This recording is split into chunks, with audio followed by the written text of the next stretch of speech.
Aren't those Pokemon cards just beautiful? Happy Pokemon Day, ladies and gentlemen, and happy 25th birthday-versary for Pokemon. General Mills announced today that inside specially marked boxes of their cereals, you can get 3 Pokemon cards with a chance of collecting 14 Pokemon cards total. Those 4 cereals are Lucky Charms, Trix, Cocoa Puffs, and the good old-fashioned Cinnamon Toast Crunch, which I bought 13 boxes of today to film this episode. All of these boxes should be available nationwide to retailers right now, and don't worry if you don't see them there. It's probably one of 2 things. 1, somebody bought them all up and there will be more. 2, they haven't been put out yet and there will be more.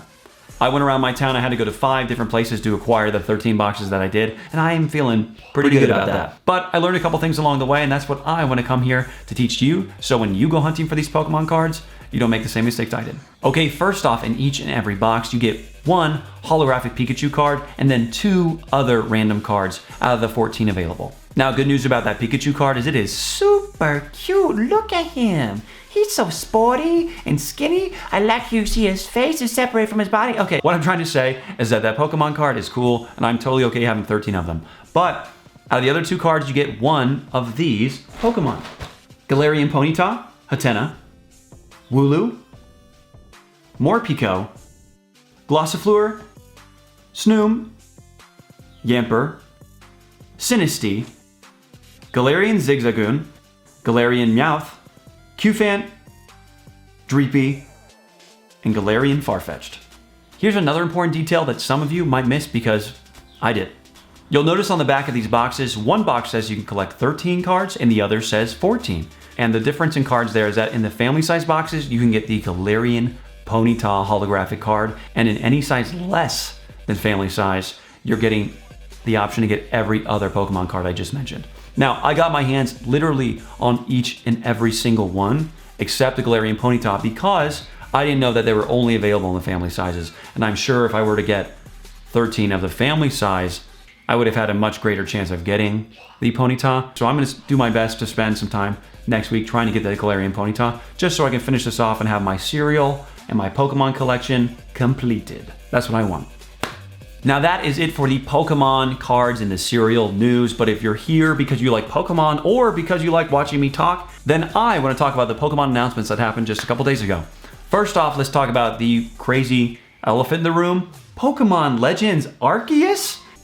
And let's talk about that even, Arceus? Not Arceus? This entire time I've been saying Arceus to customers I worked with at GameStop, every time I read it when I played the game, anytime I talk about Arceus with my friends, which I guess is basically never, but you understand that I've been calling him Arceus this whole time, and to hear it as Arceus, I was like, oh, my mistake. Pokemon Legends Arceus looks so interesting to me because it is so vastly different, seemingly, from the other Pokemon games. Yes, you're trying to complete a Pokedex, but you are the first person to put together that Pokedex. And the battle system looks different.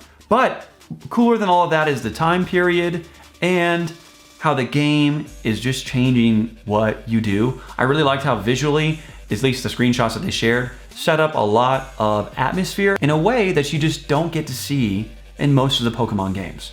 One of my favorite little tidbits I saw on Pokemon.com was this, talking about the Pokeball, how it has some steam when it's catching the Pokemon. And I was like, oh, that's great. This is like some steam-powered Pokeball that when it hits a Pokemon, converts them into like energy and sucks them inside, but you also don't have electricity.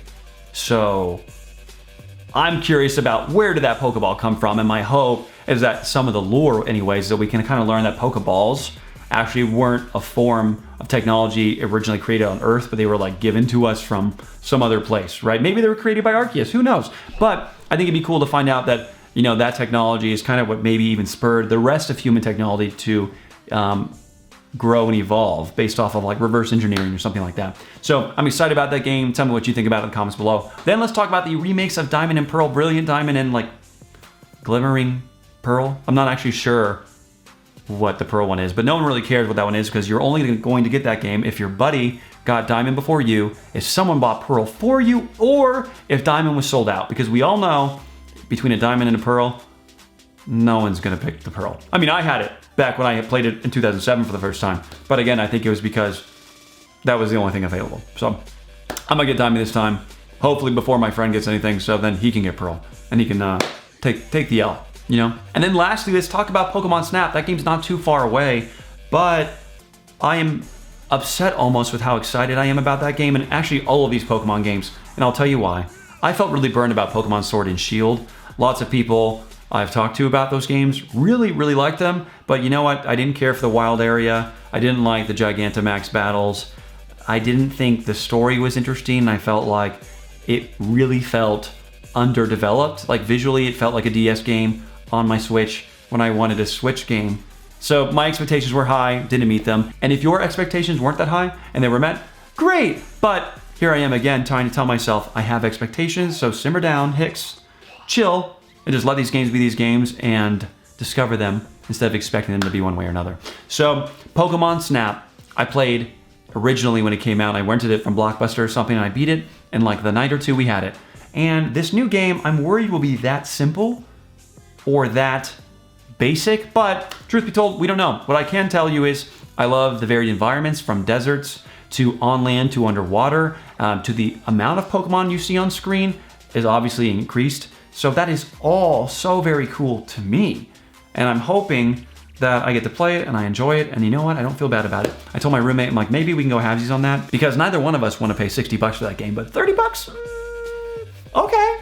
And with all that being said, ladies and gentlemen, I am done talking about Pokemon for today. So thank you for watching. I really appreciate you and your time and your participation in this channel. So if you want to help me out for visibility and just more watchability for strangers that haven't found my channel, please click like, comment down below because I'd love to chat, but also chat with other people. That helps. And lastly, subscribe for more serial videos and things going forward. Okay? Awesome. Have a good night or day or evening. You know what? Live a good life. Peace.